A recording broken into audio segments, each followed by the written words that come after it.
नित्यानंदेश्वर समारंभाम् नित्यानंदेश्वरी मध्यमाम् अस्मदाचार्य पर्यन्ताम् Vande Guru परंपराम्।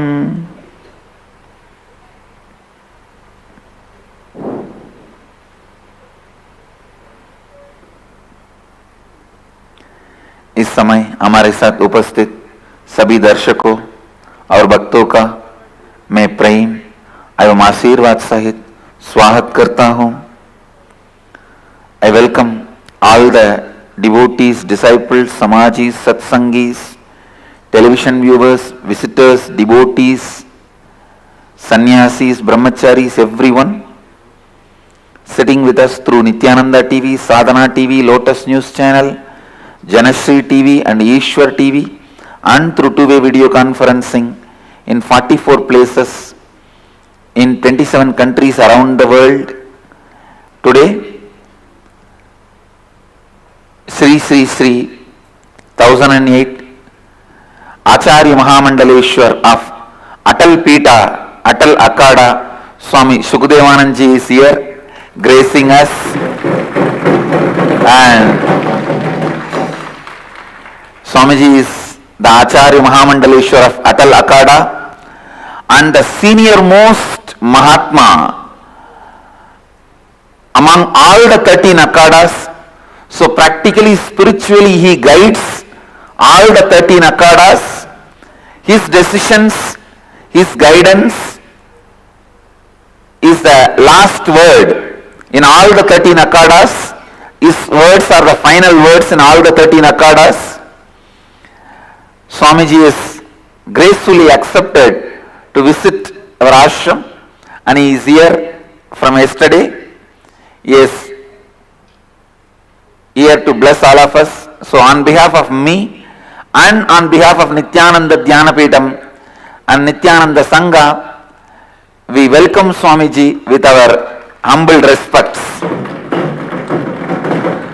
And if I have to introduce Swamiji to all of you, Sri Swami Shukadevanand Ji Maharaj is the Acharya of the Atal Akada and senior most Mahatma in all the 13 Akadas. At the age of 12, Swamiji received Sannyas Diksha. At the age of 12, he received Sannyas initiation.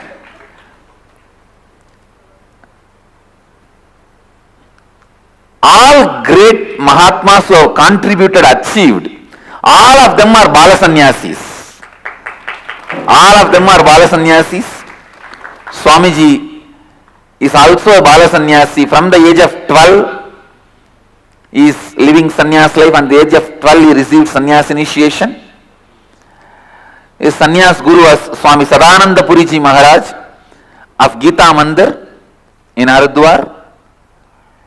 Swamiji is an adept in Sri Vidya Sampradaya and received his first initiation in Sri Vidya from Kanchi Shankaracharya Sri Chandrasekharendra Saraswati Swamiji from Kanchi Kamakoti Pita, and later had the remaining initiations from his Sri Vidya Guru Swami Vidyashram Ji Maharaj. Swamiji has a vast spiritual knowledge, I tell you. From yesterday I am spending time with Swamiji. Earlier I have had the opportunity of having Swamiji's darshan and sambhashan in two Kumbh Melas in 2007 and 2013. Both the time I have spent quite a good amount of time with him. But from yesterday, when Swamiji is going around the ashram and blessing each department and guiding us, I had the fortune of having the glimpse of vast spiritual knowledge of Swamiji. And I can say, Swamiji is a moving university, he is a mobile university on his own right. He is a living university, mobile university. I can tell you, he is the pride of Hinduism. He is the pride of Hinduism. And If time permits, I will happily sit at his feet and learn the knowledge of Hinduism. He is the source of spiritual knowledge. Not for praising, I am telling you the honest fact and the truth. He is literally a moving university. And I really have the fear whether the Hindus will recognize his knowledge and use his knowledge by learning from him. Whether we can store all his knowledge in the writing at all, I do not know. And I also strongly feel it should not be lost. It should be, people should learn from Swamiji. I requested Swamiji already to initiate all our sannyasis and brahmacharis and Gurukul kids into the knowledge of Sri Vidya and teach. Come and stay sometime whenever Swamiji can and teach the Sri Vidya Sampradaya, Sri Vidya tradition to all our sannyasis. Not only Sri Vidya tradition is vast spiritual knowledge, unimaginable spiritual knowledge from the age of 12. From the age of 12. Now Swamiji is 75. Then understand the amount of the spiritual knowledge he has gathered from all the cream, best people of Hinduism. I can tell you, he is a moving university, and Swamiji has built a beautiful Tripura Sundari, Maha Tripura Sundari temple, Sri Yantra Mandir, unique in the world in the shape of Sri Chakra in Amarkantak. And for last many years he has continued to expand the temple according to the Tantric tradition of Sri Vidya Sampradaya. In the Tantric tradition, the construction of selected parts of the temple takes place during certain specified periods only. He is also adept in astrology. And yesterday, only few hours Swamiji spent going around. He already studied our land's astrology. He already studied my astrology, and he is very clearly explaining how I am attracted to this land, all the beautiful things going to happen here through us, and everything is so clear.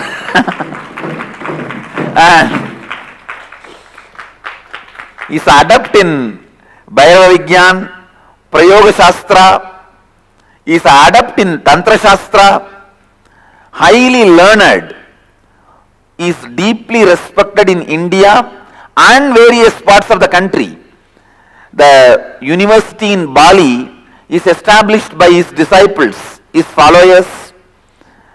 He has many students in Bombay, Delhi, Calcutta, Bali, Thai, and Swamiji knows Indonesian languages. That is, Swamiji knows the Indonesian languages, and he travels to Thailand every year, and he is not only expert in Sri Vidya and Tantra, he is also a master of Sanskrit grammar, astrology and Ayurveda, and he is a master in Ayurveda. He went around and saw the Vaidya Sarovar, and he can tell every name of every plant in the Vaidya Sarovar. To tell you honestly, I do not know all the names.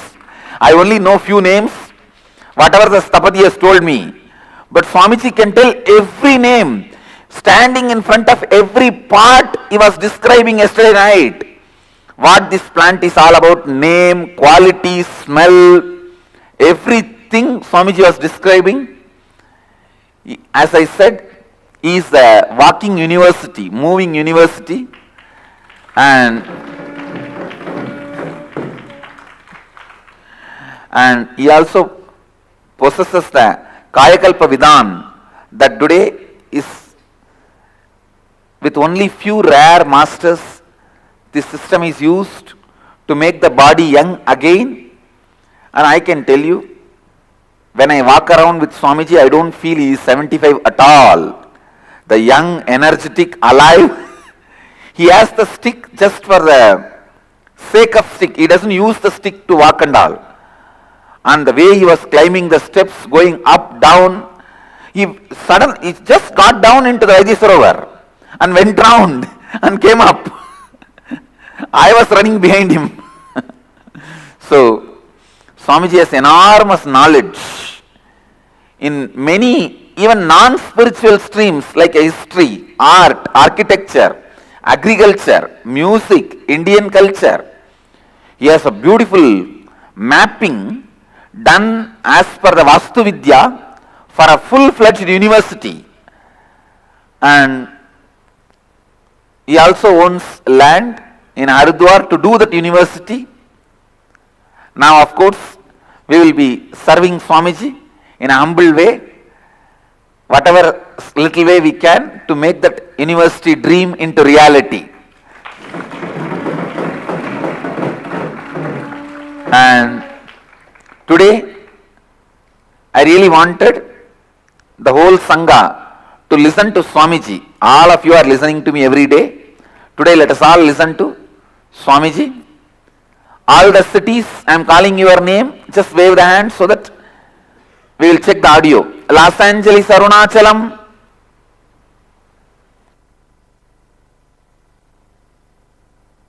Los Angeles, Arunachalam. Toronto, Kailasam. Ohio, Prayag. Washington, DC, Sripuram. East London, UK.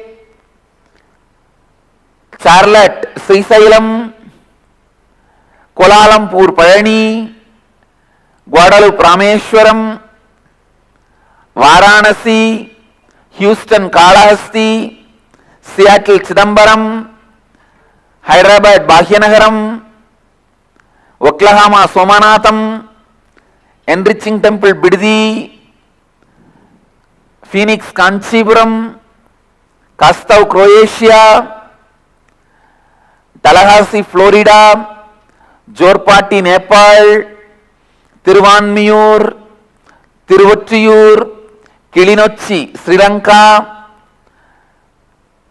Scottsdale, Arizona, Singapore, Singapuram, Devon, UK, San Jose, Madurai,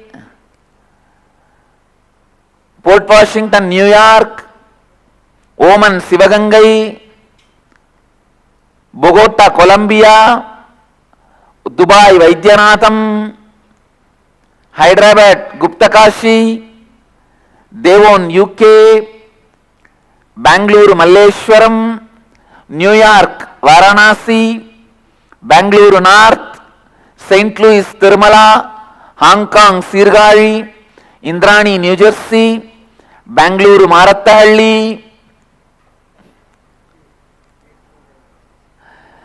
Scottsdale, Arizona, Oakland, California, San Diego, La Jolla, Colorado Springs, USA, Slovakia, Shivaloka, New Jersey. I welcome all of you with my love and blessings. Now I request Swami Shukdevananda ji to bless all of us to address our whole Sangha. And before Swamiji starts his address, the Tamil Nadu Dhyanapeetham has come here to honor Swamiji. We request Tamil Nadu Dhyanapeetham to come and honor Swamiji. Then Swamiji will grace us. Satyadevan from Tamil Nadu Dhyanapeetham is gracing Swamiji.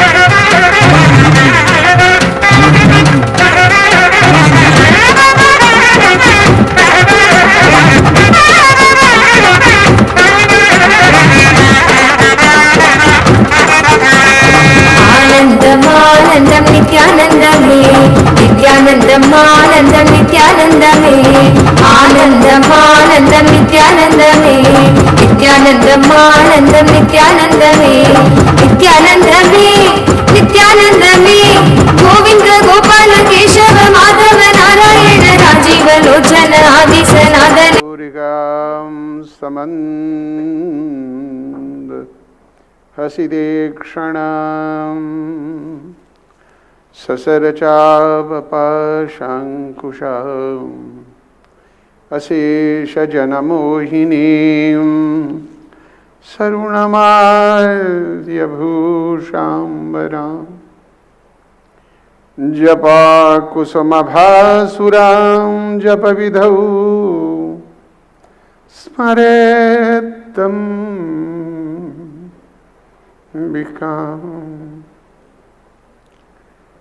Purandar पुरंध्रिका चिकुरबंधसैरंध्रिका पाटीरपटुपाटीरचरचारतां मुकुन्दरमणिं मणिल्लजद्दलग्रिया कारिणीं भजामि भुवनाम्बिकां सुरवधूटिकां चेटिकाम् श्रीनाथादिगुरुत्रयं गणपतिं पीठत्रयं भैरवं सिद्धौघं वटुगत्रयं पदयुगं दूतीक्रमं मण्डलं वीरान्द्वयष्टचतुष्कषष्टिनवकं वीरावली पंचकं श्रीमन्मालिनी मंत्रराजसहितं वन्दे गुरुर्मण्डलम् वन्दे गुरुर्मण्डलम्।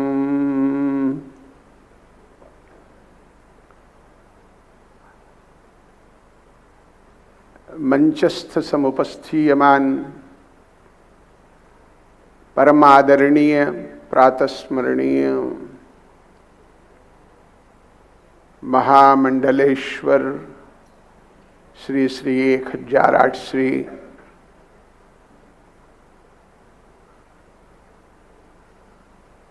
श्री परमेश्वर कृपा पात्र श्री नित्यानंद जी महाराज,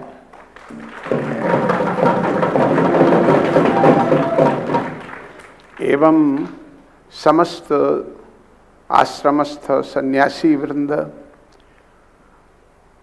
बाल विद्यार्थी वृंद, भक्त वृंद, साधक वृंद, साधिका वृंद,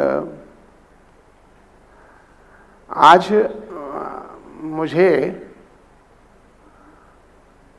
आपसे कुछ बातें करने के लिए विश्व में बैठे हुए सभी आप सब साधकों के साथ कुछ संवाद करने की इच्छा हुई, और न जाने परमेश्वरी की क्या इच्छा है जो दीपावली के पश्चात यहाँ आप सबों के सानिध्य में मुझे ले आए हैं।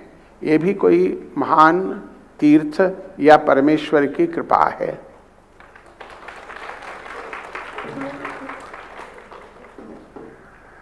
आज मैं मानव जीवन के कैसे जिया जाए, मानव जीवन को कैसे जिया जाए, कैसे इसे जीने की कला है, और इसमें वैदिक मंत्र वेद हमें क्या कहते हैं, एक मंत्र की का मैं पाठ करूंगा और उसकी व्याख्या करूंगा।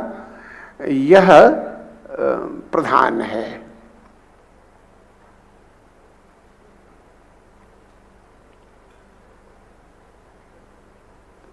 तो वेद मंत्र इस प्रकार है। आचार्य सूक्त है ऋग्वेद का, जिसके विषय में मैं आपको 30वां मंडल है, और 30वें मंडल की ये चौथी ऋचा है। आचार्य अपने शिष्य को, स्नातक को ये आज्ञा करते हैं। क्या कहते हैं? स्वस्ति पंथामनुचरे महा सूर्य चंद्रमिवांभसि पुनर्ददता जानता अघनता संघमे मही। मंत्र बहुत स्पष्ट है, इसे आप भी कह सकते हैं, मैं धीरे धीरे कहता हूं। स्वस्ति पंथा मनुचरेम, आप बोलिए स्वस्ति पंथा, स्वस्ति पंथा मनुचरेम, स्वस्ति पंथा मनुचरेम, सूर्य चंद्रमिवांभसि,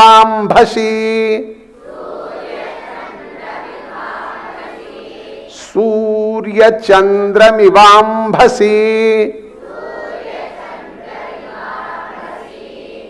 पुनर्ददता जानता संघमे मही, पुनर्ददता जानता अघनता संघमे मही। ये मंत्र है। मंत्र किसे कहते हैं? किसी को अपना मानकर उसे उचित, प्रिय, आत्मा की उन्नति के लिए, भौतिक उन्नति के लिए, कि कोई धर्म वह धर्म नहीं है, कोई अध्यात्म वह अध्यात्म नहीं है जो भौतिक श्रेय न करता हो और जो निश्रेयसत्व को न देता हो। धर्म की व्याख्या करते हुए वैशेषिक दर्शन कहता है, यतो अभ्युदय निश्रेयस सधर्म। भौतिक अभ्युदय होता हो तो मंत्र कहता है स्वस्ति पंथा मनुचरेम, अये मानव तू अपने पथ पर चल। You follow your path. You don't do just like animal and Rakshasa. You do your work and do right path. Swasti, swa asti, swa iti atmani hi। जो तुम्हें तुम्हारा संप्रदाय, तुम्हारे गुरु के द्वारा, तुम्हारे ऋषि के द्वारा, तुम्हारी परंपरा में प्राप्त है, जो मार्ग, उस मार्ग पर चल। स्व अस्ति इति पंथा अनुचरेम, चलना प्रारंभ कर, उस पर चल।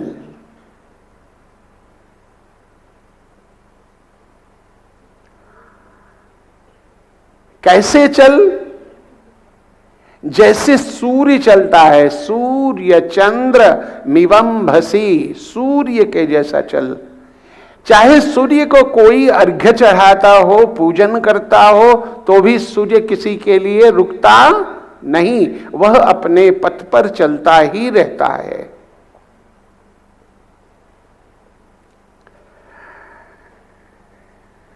सूर्य चाहे दोपहर हो चाहे सायं हो, अपने समय पर उदित होता है, अपने समय पर अस्त होता है। सदा सदा इस संसार में गुड मॉर्निंग ही रहती है। पूरे यदि संसार को देखें तो कहीं भी सूर्य अस्त नहीं होता है, हर जगह कहीं न कहीं सूर्य का उदय होता ही रहता है।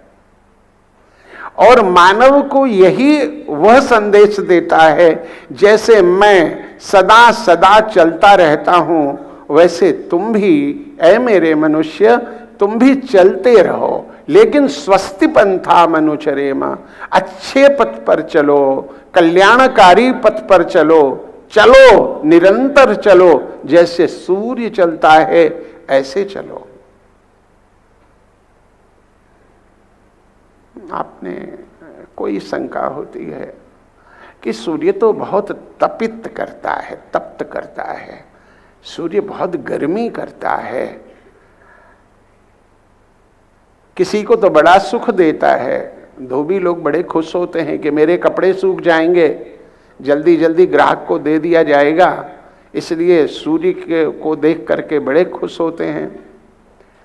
ठंडी देश में जहां बर्फ है वहां सूर्य को तप्त होने के लिए स्वयं सारे कपड़े खोल करके सूर्य के सामने पड़े रहते हैं, लेकिन गर्म क्षेत्रों में सूर्य के बचने के लिए उपाय करते हैं। तो क्या ऐसा बनना चाहिए? ऋचा कहती है सूर्य चंद्र के जैसे चलो। चंद्र कैसे चलता है? किसी भी परिस्थिति में, चाहे प्रतिपदा हो, द्वितीया हो, तृतीया हो, अमावस्या हो, पौर्णिमा हो, चंद्रमा घटता हो, क्षय वृद्धि विनिर्मुक्ता, क्षय और वृद्धि भले ही हो परंतु उस मार्ग में सतत चलो। किसी भी परिस्थिति, any condition, any trouble can not stop you, your path.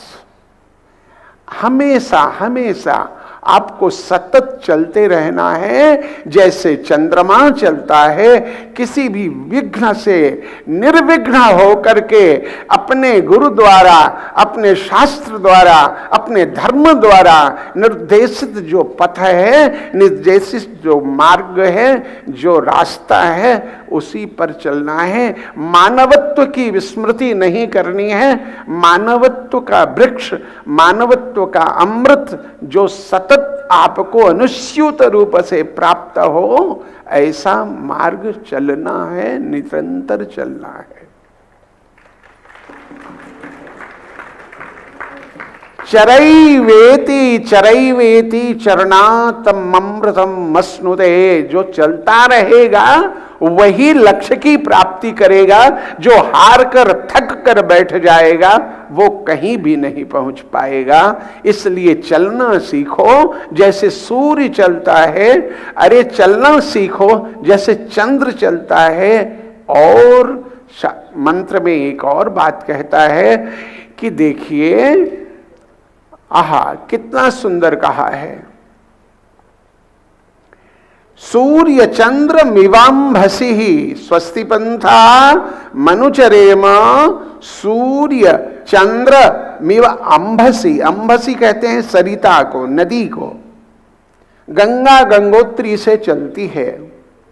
कितने कितने अवरोध मार्ग में आते हैं, पत्थर आते हैं, लोग घंटी बजाते हैं, लोग पूजा करते हैं, लेकिन गंगा रुकती नहीं। वह सतत बहती चलती है, सतत प्रवाहित होती चलती है, सतत अपने मार्ग पर बढ़ती रहती है और आगे चलती है। किसी ने पुष्प चढ़ाया, गंगा उसके लिए रुकती नहीं। किसी ने दूध चढ़ाया, गंगा उसके लिए रुकती नहीं। किसी ने दीप जलाया, गंगा उसके लिए रुकती नहीं है। गंगा सतत अपने प्रवाह में प्रवाहित रहती है। अंभसी मिवह गतितव्यम सर्वदा, जैसे नदियां चलती हैं वैसे तुम चलो। ऐ मानव, तू अपने पथ पर चल। कैसे चल? जैसे सूर्य चलता है। कैसे चल? जैसे चंद्र चलता है। और कैसे चल? जैसे सरिता चलती हैं, नदियां चलती हैं, वेग से अपने अपने लक्ष्य की ओर बढ़ती रहती हैं। और बढ़ती बढ़ती बढ़ती बढ़ती चलती चलती सिंधु में समा जाती हैं। अपना नाम रूप खोकर, अपनी सीमाओं को लांघकर, सारी सीमाओं को तोड़कर, सारी सीमाओं को समाप्त कर महासिंधु का रूप, आत्म रूप, विश्व रूप धारण कर लेती हैं। यही तो तुम्हारा गंतव्य है, यही तो तुम्हारा मानवों का प्रधान लक्ष्य है।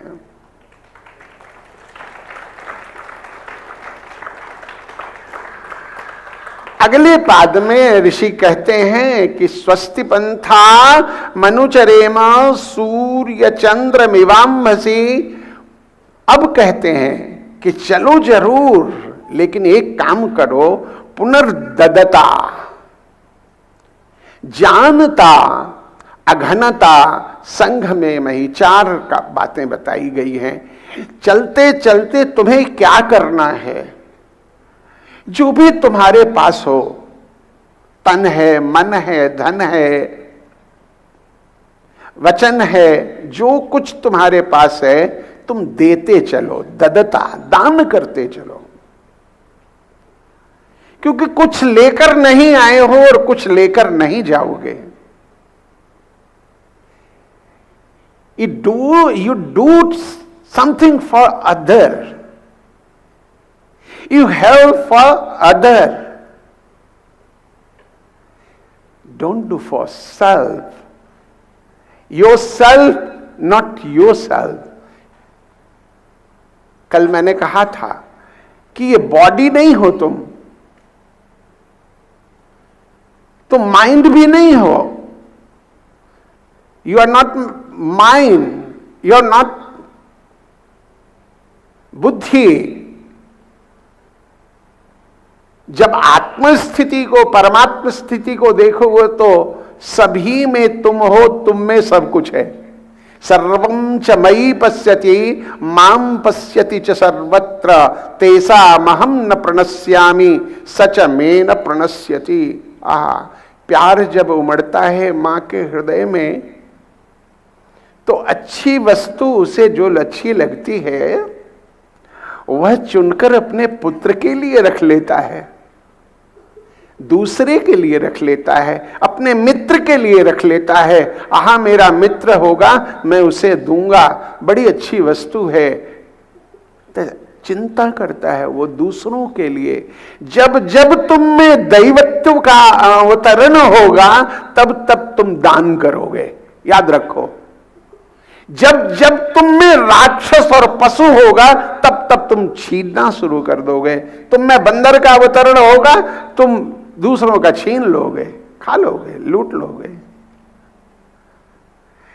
तुम में जब दैवत्व की उत्पत्ति होगी, तुम में दैवत्व की स्फुरणा होगी, जब तुम अध्यात्म में चलोगे, देवो भूत्वा देवम यजेत, देवता की अर्चना करने के लिए, पूजन करने के लिए तुम्हें देवता बनना है। और ददाति इति देवता, जो देता है उसी का नाम देवता है, जो लेता है उसका नाम देवता नहीं होता। ददाति इति देवता। तो यहां मंत्र कहता है स्वस्ति पंथा मनुचरेम सूर्य चंद्र मिवाम्भसी पुनर्ददता। तो प्रथम गुण क्या होना चाहिए? तुम में दान का गुण होना चाहिए, देने का गुण होना चाहिए।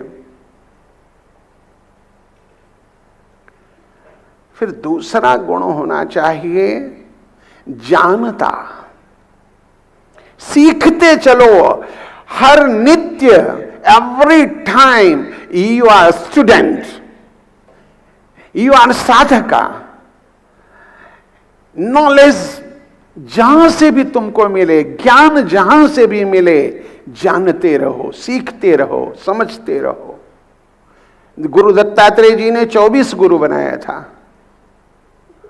इसी तरीके से गुरुजनों से, क्योंकि गुरु किस रूप में, कहां से, वृक्ष से, पक्षी से, वो कुत्ते से और कन्या से और मधु से, सर्प से, सबसे गुरु की अभिव्यक्ति होती है। सब तो हमें शिक्षा देते हैं, एक वायु भी हमें शिक्षा देती है। मैं तो एक दिन अपने जीभ को गुरु बनाया, अपनी जीभ, टंग को गुरु बनाया। क्या कितनी अच्छी है। अभी हमने खीर खाया, बड़ा मीठा लगा, लेकिन थोड़ी देर के बाद जीभ मीठी नहीं है। मन में उसकी स्मृति है, लेकिन जीभ में कोई मिठास नहीं है। जीभ बिल्कुल स्वच्छ है। अभी ये मिर्च खाया, लेकिन थोड़े देर के बाद में वह नष्ट हो गया, वह स्वच्छ हो गया, उसके पास कोई स्मृति नहीं है, वह जीभ तो स्वच्छ है। इसी प्रकार ज्ञान की प्राप्ति तुम्हें सदा करनी है। जानता, पुनर्ददता जानता, लेकिन एक और बात कहा इस मंत्र में, अघनता, अघनता, पाप नहीं करना, पाप नहीं करना। अब ये स्टडी करे, ये जरा सा रिसर्च विषय है। तो प पा प हमने मातृकाओं पर मैं रिसर्च कर रहा हूं और वो पुस्तक थोड़े दिनों के बाद में आप सबों के पास आएगा। एक अक्षरी कोश है, पकारम पवर्ग वर्जितम, पवर्ग वर्जितम स्वर्गस्य सुखम, तात स्वर्ग अपवर्ग सुख। पवर्ग, पवर्ग में प फ ब भ म, मन का नाम क्या है? मन, हाँ? मन हमारे पास है। मन एव मनुष्यानाम कारणम बंध मोक्षयोः। मन जो है मनुष्यों का बंधन और मुक्ति का कारण है। तो मन ही कैसे बंधन का कारण होगा और मुक्ति का कारण होगा? एक औषधि है, या तो वो जिला देगी या मार देगी, लेकिन एक ही औषधि में दोनों गुण कैसे होगा? लेकिन दोनों गुण है। ये मन ही एवं मनुष्यानाम कारणम बंध मोक्षयोर, कैसे? अघनता, उसी की व्याख्या है मन से। तो मन न जब हम कहते हैं तो म से उल्टा पाठ न है। म से न पढ़ने के लिए हमें म से भ पढ़ना पड़ेगा, फिर भ के बाद में ब आएगा, ब के बाद में फ आएगा, फ के बाद प आएगा, फिर उसके बाद न आएगा मातृकाओं में पाठ करने में। म का मतलब होता है मोह। मन, मन का पाठ कर रहे हैं। म का अर्थ होता है मोह, किसी से अट्रैक्शन होना। बुरा नहीं है, अभी बताता हूं। तो किसी से मोह होना, मोह यदि हुआ तो वह हमसे अलग न हो जाए इसकी चिंता हो जाती है। तो मां के बाद में क्या हो गया? भय हो गया, भ। और जैसे ही भय हो गया तो जो जिससे, जिस पिंड से भय हुआ है उससे विद्वेष उत्पन्न हो जाएगा, ब। जब विद्वेष से उत्पन्न हो गया तो हम फरेब की रचना करने लग जाएंगे, छल की रचना करने लग जाएंगे, प। और फरेब की रचना करने में हमको पाप, हमसे पाप हो जाएगा, प। और उसके बाद आ गया न। सब कुछ नहीं है, सारी क्रियाएं खत्म हो गई। अब इसको उलट दें, उलट दें, सीधा पाठ करें। न से म की तरफ। अब तक हम मन के अनुसार चलते थे, अब मन को उल्टा कर दें तो क्या हो गया? नम। नम का अर्थ हुआ नमस्कार, नमः का आकार, नमस्य आकारम इति नमस्कारम। नम आकार, नमन कर दो। किसको? अब किसे करना है वो तो बाद की बात है, परंतु न से म का पाठ करो। न प, अब न माने नहीं है, क्या? प माने पाप। न प है, पाप नहीं है तो फरेब नहीं होगा, और फरेब नहीं है तो विद्वेष नहीं होगा, विद्वेष नहीं है तो भय नहीं होगा, और भय नहीं है तो मोह भी नहीं होगा। आपका मोक्ष हो गया। कारणम बंध मोक्षयोर। आप तो हिंदी बड़ी अच्छी समझते हैं। तो ये मन की बात जब उन्होंने कही, अघनता, मंत्र कहता है कि पाप से रहित होकर चलो, पवर्ग से रहित हो जाओ। मन से मय्येव मन आधत्स्व मयि बुद्धिम निवेशय निवसिष्यसि मय्येव अत ऊर्ध्वं न संशयः। क्या आश्चर्य की बात है। मेरे में मन मना भव मध्याजी मामये वै नमस्कुरु मामेव ये प्रपद्यन्ते मायामेतां तरन्ति ते। गीता में श्री कृष्ण भगवान कहते हैं मन एव मनुष्यानां कारणं बंध मोक्षयो। तो ये मंत्र कहता है, वेद मंत्र कहता है कि ऐ मानव तू ऐसे चल जैसे कि सूर्य चलता है, जैसे कि चंद्रमा चलता है। ऐ मानव तू चल जैसे सरिता चलती है, लेकिन ऐसे चल, कुछ सीखता चल और पाप रहित होकर चल, पाप मत करना। लेकिन अंतिम में आचार्य कहते हैं, अंतिम में ऋषि कहते हैं, अंतिम में मंत्र कहता है पुनर्ददता देते हुए चल, जानता जानते हुए चल और अघनता पाप रहित होकर चल। और इसके पश्चात कहते हैं संघ में मही एक साथ होकर चल। यहां आप सब जो एक साथ बैठे हैं, ये आप सबों का एक साथ होना, अनंत आत्माओं का मिलन होना, अनंत जीवों की एक भावना का संघट्ट रूप होना। भावे न तो भावे विद्यते देवा न तो पाषाणे मृडमये। जानते हो देवता में प्रतिष्ठा कौन करता है? तुम्हारी भावना ही करती है। भाव का भूखा हूं मैं, भाव ही बस सार है, भाव से मुझको भजे तो भव से बेड़ा पार है। वास्तविक में यह विश्व की विशिष्ट क्रियाएं हैं। ये सब संचालित एक परम शक्ति के द्वारा होती है। उस परम शक्ति के द्वारा संचालन हो रहा है। यह जो जंगल था, इस जंगल में उस दिव्य शक्ति ने इस भूमि के भाग्य में हमारे आचार्य श्री महामंडलेश्वर श्री जी, श्री स्वामी नित्यानंद जी महाराज को यहाँ ले आए। ते तेनैव वृणुते, श्रुति है, वेद मंत्र है, ते तेनैव वृणुते। वह उसको चुनता है। कहां हो, कहां हो, तुम इधर आओ, मेरे पास आओ और इसके भाग्य को पुनर्जागृत करो, इस भूमि के भाग्य को पुनर्जागृत करो। कृष्ण ने स्वयं कहा है, यह ज्ञान कालेन महता नष्टो योग परंतपा। ये काल के प्रभाव से नष्ट हो चुका था। अब इस नष्ट संस्थान को पुनरुत्थापित करना है, तो इनको बुला लिया।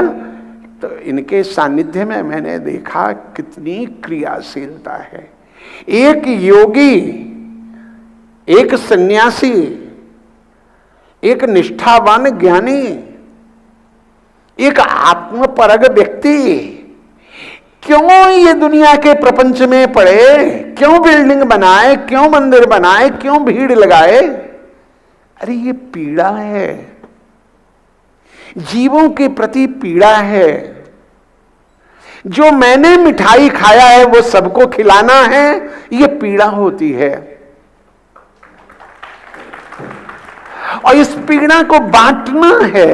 ये जो दर्द उठता है, ये जो स्नेह उठता है, मां के स्तनों में प्रसूनवती यथा माता तथैव गुरु भावना, जैसे प्रसूनवती सद्य प्रसूना जो मां है, उसके स्तनों में जैसे दूध भरकर टपकने लगता है अपने शिष्य को देखकर, ऐसे ही करुणाद्र गुरु अपने शिष्यों को, जीवों को, दुखियों को देखकर आर्द्र हो जाते हैं, अपने हृदय से लगाते हैं और अध्यात्म का अमृत बंटन करते हैं। और उसके लिए सरोवर, उसके लिए मंदिर, उसके लिए दानशाला, उसके लिए भोग्यशाला, उसके लिए कार्यशाला, निरंतर आपकी सुविधा के लिए सारी की सारी चिंतन करना, ये सचमुच में एक करुणामयी मां की, इस करुणामय गुरु की ही कृपा होती है।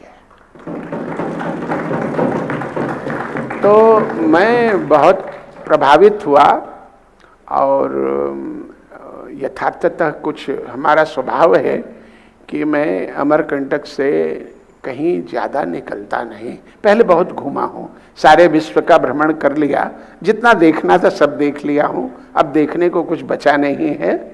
अब अपनी स्वानुभूति का ही लेखन चलता रहता है।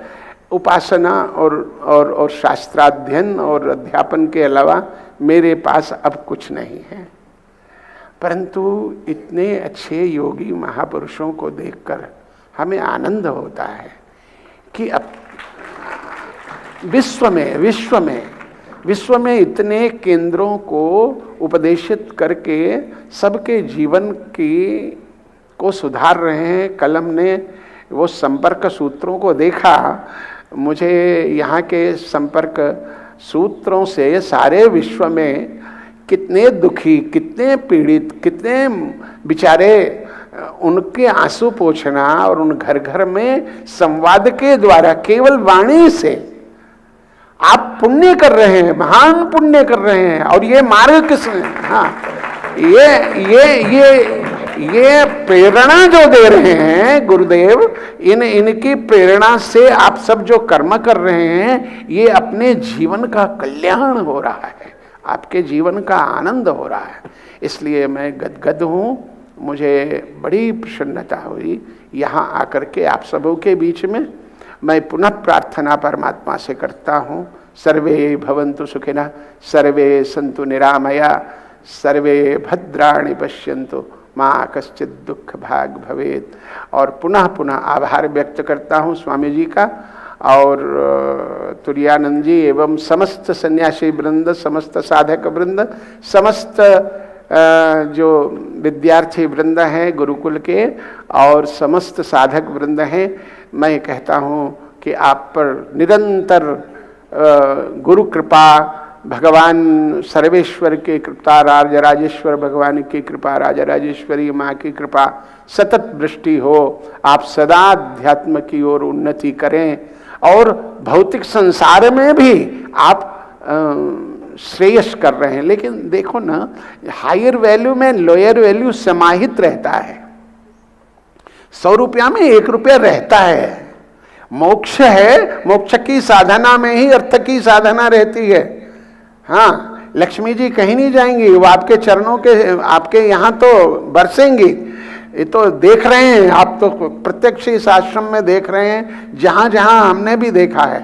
हम तो जंगल में बैठे थे अमरकंटक में, वहाँ भी यही स्थिति है। मैं किसी से कभी भी कोई संपर्क नहीं, लेकिन फिर भी वहाँ बड़ी कृपा लक्ष्मी जी की रहती है। तो आप सब बड़े आनंदित हों, बहुत सुखी हों, बहुत प्रसन्न रहें, यही भावना के साथ पुनः आशीर्वाद देता हुआ, मंगल कामना करता हुआ आप सबों के लिए मैं अपनी वाणी को विराम देता हूँ।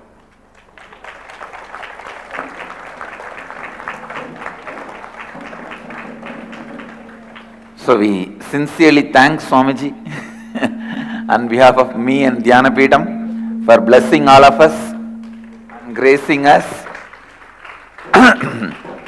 for all his kind words and his grace and support.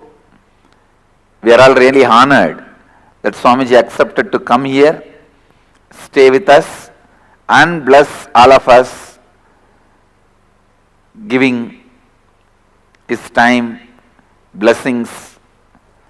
And I have no other words to thank Swamiji for his graceful presence.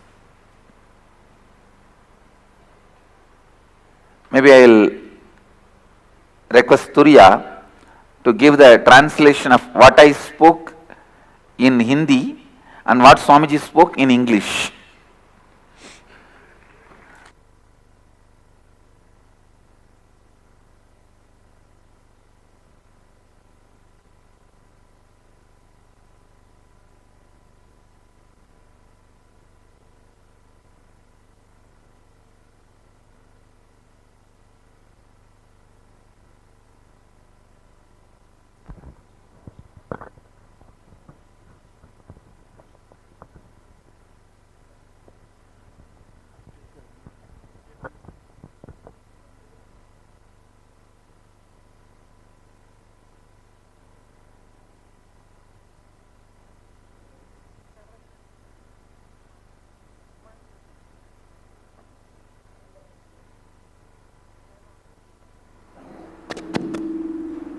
Nityanandam.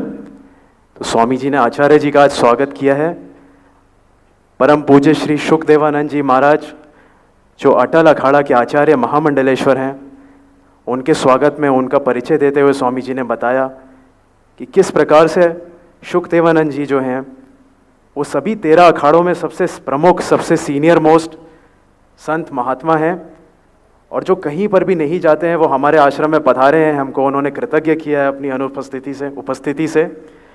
और किस प्रकार से श्री विद्या हो, चाहे भैरव ज्ञान हो, चाहे तंत्र शास्त्र हो, अनेक अनेक आध्यात्मिक प्रक्रियाएं, और साथ ही साथ उनके पास अथाह ज्ञान का सागर है। चाहे सांख्य विज्ञान हो, वेदांत हो, अखाड़े का शास्त्र हो, भारतीय संस्कृति परंपरा, आयुर्वेद, अटल अखाड़े के आचार्य जी शुकदेवानंद जी जो हैं परम पूज्य महात्मा हैं और भारत के लिए एक महान विभूति हैं। भारत की एक परंपरा को जो उन्होंने संभाल के रखा हुआ है, जिस ज्ञान को उन्होंने रखा हुआ है, वो हम सभी के लिए आदरणीय है और हम सबको उनसे सीखना चाहिए। तो इस प्रकार से स्वामी जी ने अटल अखाड़े के आचार्य श्री का सम्मान किया है और उनसे 2 शब्द बोलने का आवेदन किया। आचार्य परम पूज्य आचार्य जी शुकदेवानंद जी ने हमको कुछ शब्द में अपना ज्ञान जो है उसको दिया और बताया इस प्रकार से जो मनुष्य अपने मन के एक प्रवाह में फंस जाता है, वो केवल 2 शब्द जो है मन के, माँ से ना, उसको अगर दूसरी तरफ से पलट के देखे, ना से माँ यानी कि नमा,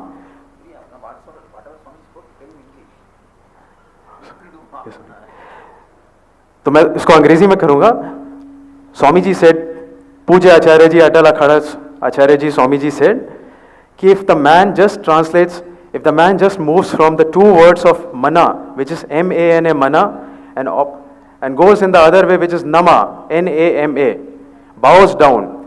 So all the vikaras, all the sanskaras which come with the feeling of mana goes away with the feeling that he is bowing down, nama. The things like vidvesh, bhay, all those sanskaras will completely dissolve if one has the feeling of nama or bowing down.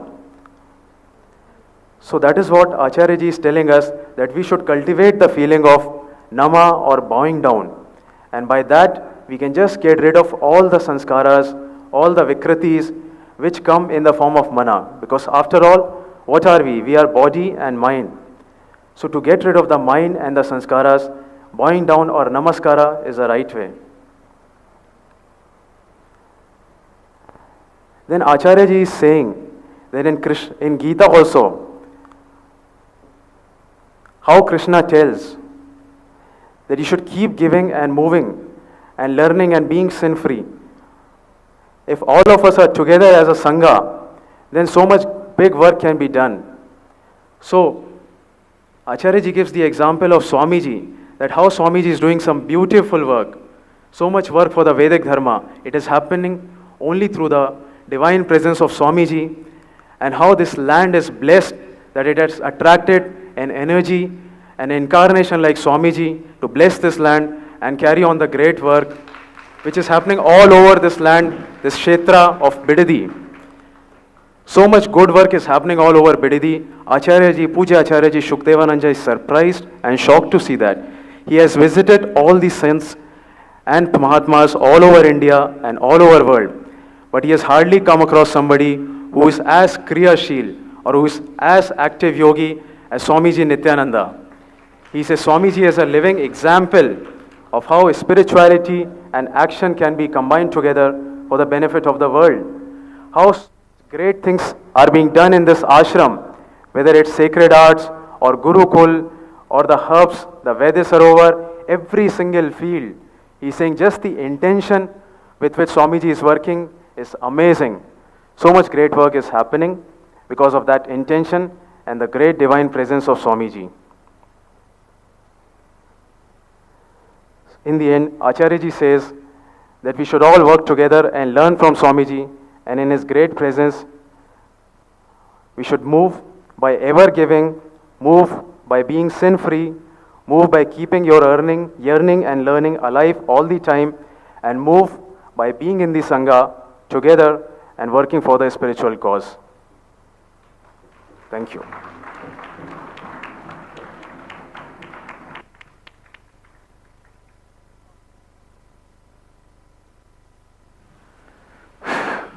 So,